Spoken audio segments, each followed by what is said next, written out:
খোলা হয় এমন কোন কাজ করবেন না। খুব স্বল্প সময়ে আমরা খুব শেষ করবো ইনশাআল্লাহ।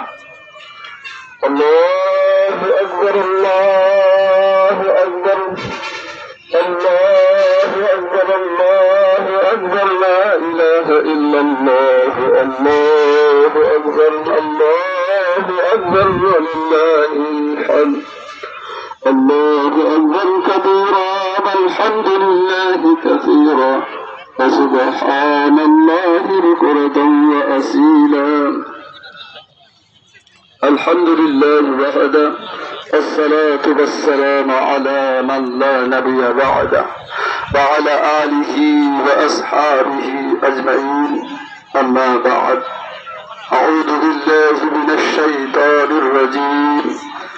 لن ينال الله لحومها ولا دماؤها ولكن يناله التقوى منكم.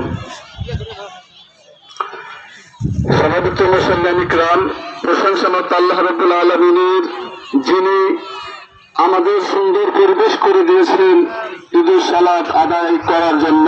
আমরা শঙ্কিত ছিলাম যে কে জানি আজকে ঈদগাহের মাঠে আমরা সালাত ভালোভাবে আদায় করতে পারবো কি না, শঙ্কিত ছিলাম।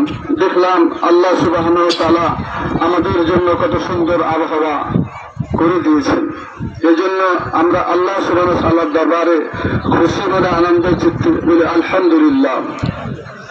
দুরূদ ও তাসলিমাত মুর্শিদ নবী মুহাম্মদুর রাসূলুল্লাহ সাল্লাল্লাহু আলাইহি ওয়াসাল্লামের প্রতি, যিনি আজ থেকে 2000 বছর আগে এই ধরতে আগমন করে এই বিশ্বের পথভুলা পথহারা মানবদেরকে সঠিক পথে নির্দেশনা দিয়ে গেছিলেন। সেই মহান মানবের প্রতি অসংখ্য দুরূদ ও তাসলিমাত বর্ষিত হতে থাকুক। সকলে বলেন আল্লাহুম্মা আমিন। আল্লাহুম্মা সাল্লি আলাইহি, আল্লাহুম্মা বারিক আলাইহি। আমরা জানি বছরে আমাদের দুটি উৎসব, একটা ঈদুল ফিতর, অপরটি ঈদুল আজহা। ঈদুল ফিতর ইতিপূর্বে আমরা শেষ করেছি, ঈদুল আজহার নামাজ ইতিপূর্বে আমরা সমাপ্ত করলাম, এই মাত্র সমাপ্ত করলাম। এখন আমাদের নামাজ শেষে খুতবার মাধ্যমে আমরা আমাদের আনুষ্ঠানিকভাবে আজকে এই ঈদুল আজহার কার্যক্রম সমাপ্ত করবেন ইনশাআল্লাহ সুবহানাহু ওয়া তাআলা। আজকে আমাদের সবচেয়ে বড় কাজ আপনারা জানেন, কুরবানি করা। এই কুরবানিটা এত গুরুত্বপূর্ণ, এত মর্যাদাপূর্ণ। বলা হয়েছে যে বছরে 365 দিন, এই 365 দিনের ভিতরে সর্বশ্রেষ্ঠ দিন, সর্বোৎকৃষ্ট